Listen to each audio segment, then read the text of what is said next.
بہت پرانے زمانے کی بات ہے، جب زمین پر بستیاں پھیل رہی تھیں اور سلطنتوں کی شان و شوکت آسمان سے باتیں کر رہی تھی۔ اس وقت لوگ سادہ زندگی گزارتے تھے، لیکن بادشاہوں کے محلہ سونے اور جواہرات سے جگمگاتے تھے۔ انہی دنوں ایک ایسی سلطنت تھی جو اپنی طاقت، حسن اور وسعت میں بے مثال سمجھی جاتی تھی۔ کھیت سرسبز لہلہاتے، پرندے چہچہاتے اور بازاروں میں رونقیں اتنی عروج پر ہوتی۔ اس سلطنت کا بادشاہ صرف طاقتور ہی نہیں بلکہ خود کو دانا اور حکیم بھی سمجھتا تھا، مگر اس کے دل کے کسی کونے میں ایک خلش چھپی ہوئی تھی۔ وہ چاہتا تھا لوگ اسے صرف بادشاہ نہیں بلکہ سب سے بڑا دانشمند مانے۔ ایک دن اس نے دربار میں اعلان کیا، جو شخص اس دنیا کی سب سے قیمتی چیز میرے پاس لائے گا، میں اسے منچاہا انعام دوں گا۔ یہ خبر پورے ملک میں پھیل گئی۔ کسان، تاجر، شکاری سب اپنے اپنے طور پر نکل کھڑے ہوئے۔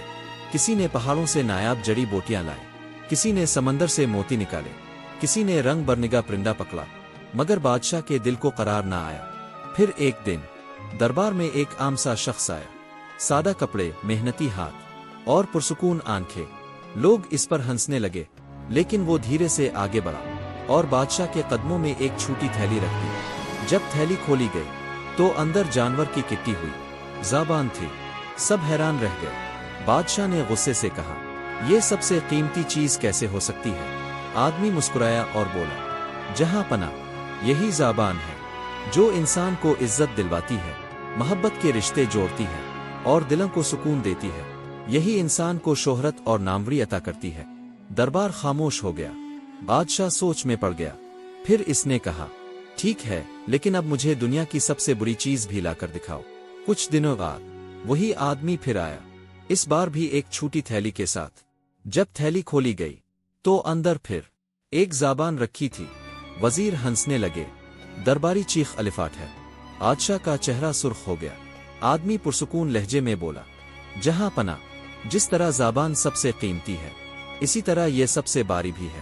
یہی دلوں کو توڑ دیتی ہے، یہی محبت کو نفرت میں بدل دیتی ہے، اور یہی انسان کو عزت کی بلندیوں سے گرا دیتی ہے۔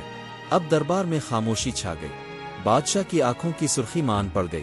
پہلی بار اس نے مان لیا کہ اصل حکمت اپنی زبان پر قابو پانے میں ہے۔ اسی دن سے اس سلطنت میں ایک نیا فرمان جاری ہوا، اچھے بول صدقہ ہے اور بارے بول زہر۔ آہستہ آہستہ بازاروں میں، گھروں میں لوگوں کے لبوں پر نرمی اور محبت آنے لگی۔